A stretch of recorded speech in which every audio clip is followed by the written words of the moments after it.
Hello friends, ഇന്ന് ഞാൻ വന്നിട്ടുള്ളത് നല്ല സിമ്പിളായിട്ടുള്ള നെയ്ച്ചോറിൻ്റെ റെസിപ്പി ആയിട്ടാണ്. അപ്പോൾ ഇതെങ്ങനെ ഉണ്ടാക്കുന്നത് നമുക്ക് നോക്കാം. ആദ്യം തന്നെ ഞാനിവിടെ നെയ്ച്ചോറ് ഉണ്ടാക്കാനായിട്ട് 1 ഗ്ലാസ് അരിയാണ് കേട്ടോ ഞാൻ എടുത്തിട്ടുള്ളത്. ഞാൻ കുറച്ച് മാത്രമേ ഉണ്ടാക്കുന്നുള്ളൂ. അരി നന്നായി കഴുകി വൃത്തിയാക്കിയതിന് ശേഷം ഒരു സ്ട്രെയിനറിൽ വെച്ച് അതിൻ്റെ വെള്ളമൊക്കെ ഒന്ന് ഊറ്റാനായിട്ട് മാറ്റി വെക്കാം. ഞാനിവിടെ എടുത്തിട്ടുള്ളത് ബിരിയാണിയൊക്കെ ഉണ്ടാക്കുന്ന അരിയാണ് കേട്ടോ. ചെറിയ അരിയില്ലേ, നമ്മൾ ജീരകശാല അരി എന്നൊക്കെ പറയുന്ന ആ അരിയാണ് കേട്ടോ എടുത്തിട്ടുള്ളത്. അതാകുമ്പോൾ നല്ല ഫ്ലേവർ ഉണ്ടാവും. ഞാനിവിടെ ഒരു പാനിലാണ് കേട്ടോ നെയ്ച്ചോറ് ഉണ്ടാക്കുന്നത്. ആദ്യം തന്നെ അതിലോട്ട് ആവശ്യത്തിനുള്ള നെയ്യ് ഒന്ന് ചേർത്ത് കൊടുക്കുക. ഞാൻ നെയ്യ് മാത്രമല്ല ചേർത്ത് കൊടുക്കുന്നത്, കുറച്ച് ഓയിലും കൂടെ ചേർത്ത് കൊടുക്കുന്നുണ്ട്. അതുകൊണ്ട് കുറച്ച് മാത്രമേ നെയ്യ് ചേർത്ത് കൊടുക്കുന്നുള്ളൂ.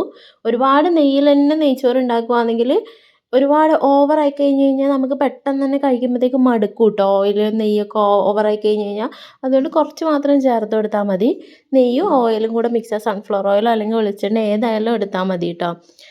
ഓയിലൊക്കെ ചൂടായതിന് ശേഷം അതിലോട്ട് പട്ട, ഗ്രാമ്പ്, ഏലക്കായ്, അതുപോലെ കുറച്ച് പെരുംജീരകം കൂടെ ചേർത്ത് കൊടുക്കുന്നുണ്ട്.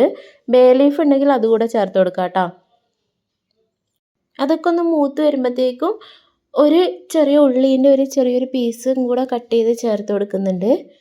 ഇനി ഉള്ളിയൊക്കെ ഒന്ന് ചെറുതായി ഒന്ന് ബ്രൗൺ കളറൊന്ന് മാറി ഒന്ന് മൂത്ത് വരുമ്പോഴത്തേക്കും നമുക്ക് എടുത്ത് വെച്ചിരിക്കുന്ന അരിയും കൂടെ ചേർത്ത് കൊടുക്കാം.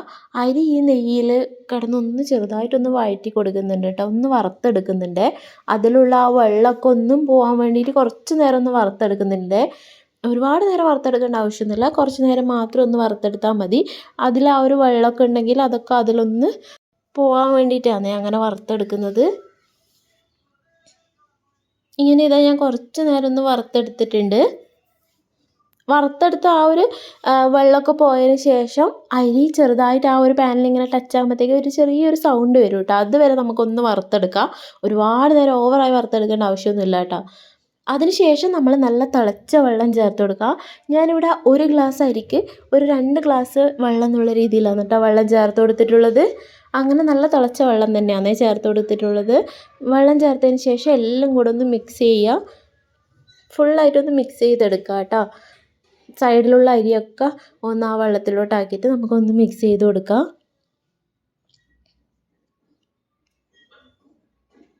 അതിനുശേഷം ഇതിലോട്ട് ആവശ്യത്തിനുള്ള ഉപ്പ് ചേർത്ത് കൊടുക്കുക. ഉപ്പ് എപ്പോഴും കുറച്ച് മുന്നിട്ട് നിൽക്കണം കേട്ടോ, കുറച്ച് കൂടുതലായിട്ട് ചേർത്ത് കൊടുക്കണേ. അത് ചോറൊക്കെ വെന്ത് സെറ്റാകുമ്പോഴത്തേക്കും ശരിയായിക്കോളും, സെറ്റായിക്കോളും ഉപ്പ്.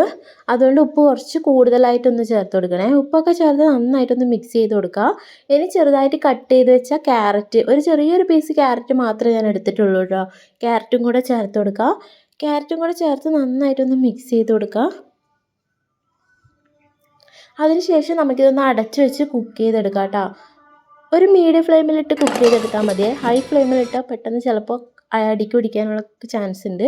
ഇടയ്ക്കൊന്ന് തുറന്നു കൊടുത്ത് ഒന്ന് ഇളക്കി കൊടുക്കാം. ഇപ്പോൾ ഇതാ വെള്ളമൊക്കെ ഒന്ന് വറ്റി ചെറുതായിട്ടൊന്ന് വെന്ത് വരുന്നുണ്ട്.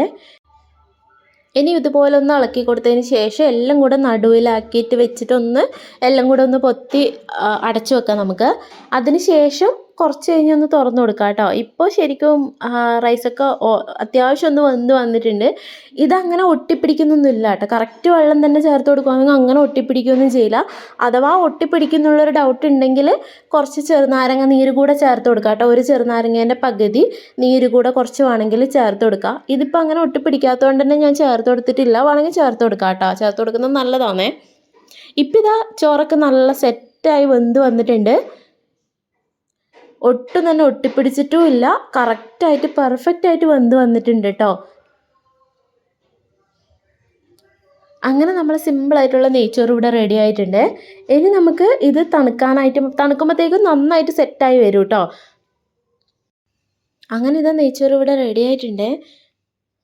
ലാസ്റ്റായിട്ട് കുറച്ച് ഫ്രൈ ചെയ്ത ഉള്ളി, അണ്ടിപ്പരിപ്പും മുന്തിരിയും കൂടെ ചേർത്ത് കൊടുക്കുക. വേണമെങ്കിൽ മാത്രം ചേർത്ത് കൊടുത്താൽ മതി കേട്ടോ. ഇഷ്ടമുള്ളവരാണെങ്കിൽ ചേർത്ത് കൊടുക്കുക. കാണാൻ തന്നെ ഒരു ഭംഗിയായിരിക്കും ചേർത്ത് കൊടുക്കുകയാണെങ്കിൽ. അപ്പോൾ ഇത് ഈ സിമ്പിളായിട്ടുള്ള നെയ്ച്ചോറിൻ്റെ റെസിപ്പി എല്ലാവർക്കും ഇഷ്ടപ്പെട്ടു എന്ന് വിചാരിക്കുന്നു.